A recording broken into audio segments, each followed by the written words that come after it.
Wala, pupunta ako dito sa train. Sasakay ako. Ganyan. Aakyat ako. Tapos, kasi may pupuntahan ako. So, ayan ako. Ingat palagi.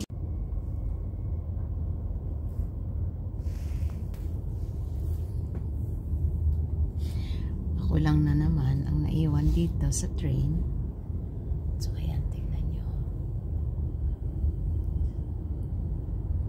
Diba?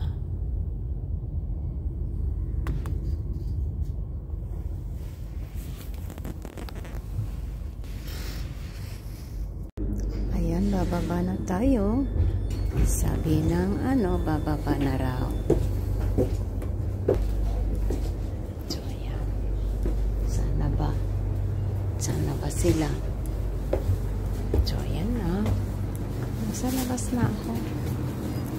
Ngayon, pupunta na naman ako sa maghanap ng